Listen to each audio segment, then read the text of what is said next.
आदरणीय प्रधानमंत्री महोदय जी और आदरणीय गृह मंत्री महोदय जी से पूछना चाहती हूँ, क्या जरूरत थी एक मासूम बच्ची पर इस तरह दमन करने की? क्या जरूरत थी उन छात्रों पर आंसू गैस चलवाने की, उन पर लाठियां बरसाने की, उन पर वाटर कैनन्स चलवाने की?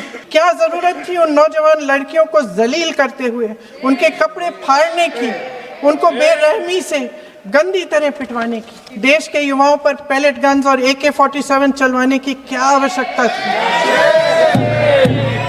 क्या वे आतंकवादी थे? क्या आतंकवादी हैं? श्रीमती प्रियंका गांधी वाड्रा। धन्यवाद अध्यक्ष महोदय जी, आपने मुझे इस विषय पर बोलने का मौका दिया। कुछ दिनों पहले हम राम मनोहर लोहिया अस्पताल गए थे। पुलिस लाठीचार्ज में घायल दिल्ली की उस छात्र की स्थिति जानने के लिए जो ICU में अपनी जिंदगी की सबसे बड़ी लड़ाई लड़ रही है। हमसे कुछ ही समय पहले आदरणीय स्वास्थ्य मंत्री जी श्री JP नड्डा वहां गए थे और उनसे कुछ समय पहले अन्य नेता भी गए। जब तक हम वहां पहुंचे, उस लड़की की मां नेताओं के आने जाने से गुस्से में थी। सुन लीजिए, सुनिए, किसी की पीड़ा का मजाक नहीं उड़ाते। किसी कोई भी हो, किसी की पीड़ा का मजाक नहीं उड़ाते।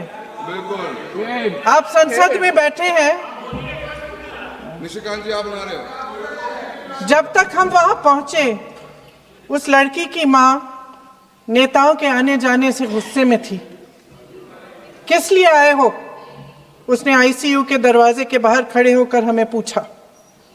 हमारे सामने कांपते हुए हाथ जोड़े कहने लगी कि धन्यवाद आप आए हैं, ठीक है, मगर मुझे किसी से नहीं मिलना, मुझे किसी से बात नहीं करनी। महोदय, उस मां की पीड़ा से उसका पूरा शरीर कांप रहा था, लेकिन उसने दृढ़ आवाज में कहा, सुबह से बड़े बड़े लोग यहाँ आ रहे हैं, एक के बाद एक वीडियो बना रहे हैं। वह भी आए जिन्होंने मेरी बेटी का ये हाल किया है। किस लिए? उसने हमसे पूछा। किस लिए?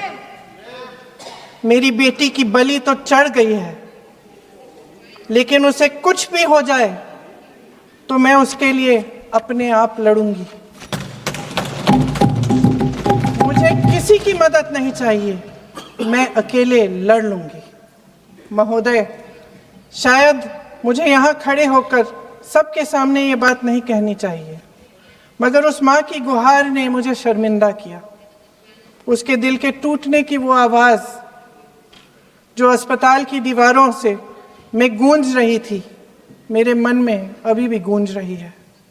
इसलिए उस माँ की इजाज़त लिए बिना मैं आपके द्वारा आदरणीय प्रधानमंत्री महोदय जी और आदरणीय गृह मंत्री महोदय जी से पूछना चाहती हूँ कि क्या ज़रूरत थी एक मासूम बच्ची पर इस तरह दमन करने की? क्या ज़रूरत थी उन छात्रों पर आंसू गैस चलवाने की, उन पर लाठियां बरसाने की, उन पर वाटर कैनन्स चलवाने की? क्या ज़रूरत थी उन नौजवान लड़कियों को जलील करते हुए उनके कपड़े फाड़ने की, उनको बेरहमी से गंदी तरह पिटवाने की?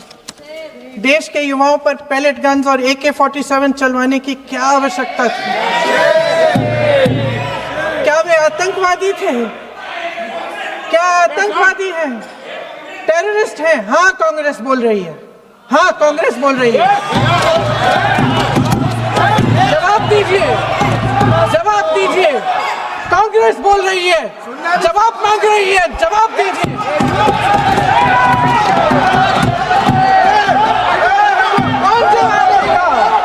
कौन जवाब देगा? गृह मंत्री जी जवाब देंगे। किसने ऑर्डर दिया? किसने ऑर्डर दिया पैलेट गन्स चलाने के लिए? किसने ऑर्डर दिया?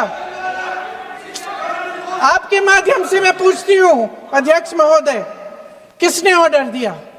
प्रधानमंत्री जी ने दिया? गृह मंत्री जी ने दिया? जवाब देंगे?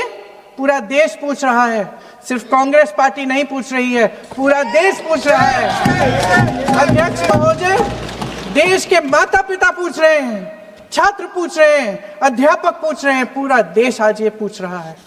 और आपकी जिम्मेदारी बनती है कि आप इस सवाल का जवाब दें। क्यों डरते हैं आप इस देश के नौजवानों से? क्यों डरते हैं आप इस देश की बुलंद आवाज से? और उस आवाज को दबाने का हक आपको किसने दिया है? महोदय, ये सदन यहाँ बैठे हुए सांसदों की जागीर नहीं है, ये इस देश की अमानत है। यहाँ बैठे हम सब इस देश की जनता, इस देश के युवाओं, बुजुर्गों, गरीबों, अमीरों और सब धर्मों, सब वर्गों के देशवासियों के सेवक हैं। हम उनके प्रतिनिधि हैं और ये सत्ता हमें उन्होंने ही दी है। इस देश का संविधान हमारी सर आंखों पे, इस देश का लोकतंत्र सर्वोपरि है। इसे ध्वस्त करना पाप है। यह करोड़ों जनता हमसे सिर्फ एक चीज मांगती है, जवाबदेही। इंग्लिश में इसे अकाउंटेबिलिटी कहते हैं। हमें सत्ता देकर, हमें यहां तक लाकर सिर्फ उसकी ये गुहार है कि जो हम करें उसकी भलाई के लिए करें, और अगर उनके साथ अन्याय हो तो हम उनके प्रति जवाबदेह बने और उन्हें न्याय दिलवाएं। पिछले दिनों हजारों बच्चे सड़क पर उतरे, उन्होंने अपनी पीड़ा व्यक्त की। गांधी जी के दिखाए हुए रास्ते पर अहिंसा और सत्य को अपने दिलों में रखते हुए, गाते, मुस्कुराते हुए शांतिपूर्वक प्रदर्शन किया। लोकतंत्र के सबसे पवित्र सिद्धांत के तहत उन्होंने अपनी आवाज उठाने का अधिकार कायम किया। ये उस भारत के बच्चे हैं जो गांव में रहते हैं, जो महानगरों में रहते हैं, जो छोटे कस्बों में, छोटे शहरों में रहते हैं, जहां माँ अपने गहने बेच देती है, पिता अपनी जमीन गिरवी रख देता है, एक परिवार अपनी पूरी जिंदगी की कमाई बच्चे के सपने पर खर्च देता है। और अब उन्हीं बच्चों को लगने लगा है कि आज इस देश में मेहनत से ज्यादा बेईमानी मायने रखती है, मेरिट से ज्यादा पैसा मायने रखता है। तब सिर्फ एक छात्र नहीं हारता, उम्मीद हारती है। इन परेशान बच्चों ने अपनी उम्मीदें आपसे साझा की। उनकी मांगे क्या थी? कि पेपर लीक करके उनके साथ जो बार बार अन्याय किया जा रहा है उस पर कार्रवाई की जाए, कि जो सिस्टम उनके भविष्य को कुचल रहा है उसे सुधारा जाए, कि जो माफिया उन्हें घेरे हुए है उसे हटाया जाए, कि जिस मंत्री के कार्यकाल में यह सब हुआ वह इस्तीफा दे, कि उन पर बर्बरता करने वालों पर कार्रवाई की जाए और उसके लिए माफी मांगी जाए। बस यही उनकी मांग थी ना, कि जो शिक्षा और स्वतंत्र अभिव्यक्ति का अधिकार उन्हें संविधान ने दिया है उसे कायम रखा जाए। महोदय, हमारे एजुकेशन सिस्टम में कुछ समय से बहुत खामियां भर चुकी हैं। बच्चों पे जो प्रेशर डाला जाता है उसकी वजह से सैकड़ों बच्चों ने आत्महत्या कर डाली है। उससे भी ज्यादा बच्चे डिप्रेशन में डूब रहे हैं। परिवारों पर बच्चों को पढ़ाने लिखाने के लिए घूस, capitation fees, tuition fees, coaching fees आदि के घिनौने दबाव हैं। लोन लेने पड़ते हैं, सामान बेचना पड़ता है और उसके बावजूद कोई गारंटी नहीं कि उनके बच्चों के भविष्य मजबूत बन पाएंगे, क्योंकि बेरोजगारी चरम पे है। इस सरकार ने रोजगार पैदा करने वाले सभी सेक्टर्स को लगातार कमजोर किया। एग्जामिनेशन सिस्टम खुद फेल हो गया है। पिछले दशक में 152 पेपर लीक हुए, 750 करोड़ छात्र प्रभावित हुए, मगर एक भी दोषी, एक भी माफिया को सजा नहीं।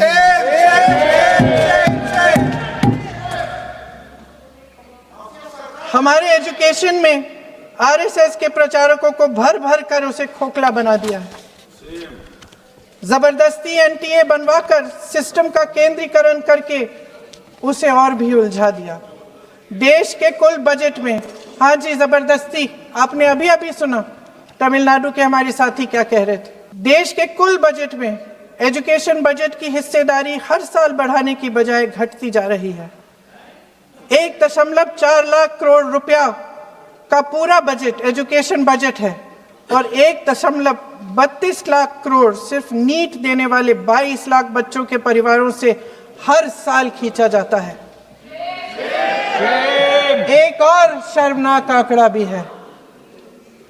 1.4 लाख करोड़ रुपया हमारा पूरा एजुकेशन बजट और 16 लाख करोड़ रुपए जो मौजूदा सरकार ने बड़े उद्योगपतियों के लोन माफ किए हैं।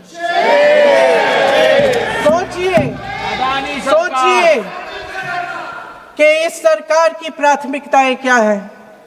सच ये है अध्यक्ष महोदय कि जिस तरह अस्पताल में उस छात्रा की मां का विश्वास पूरे सिस्टम से हट गया है, उसी तरह देश के युवाओं का भरोसा इस पूरे सिस्टम से टूट चुका है।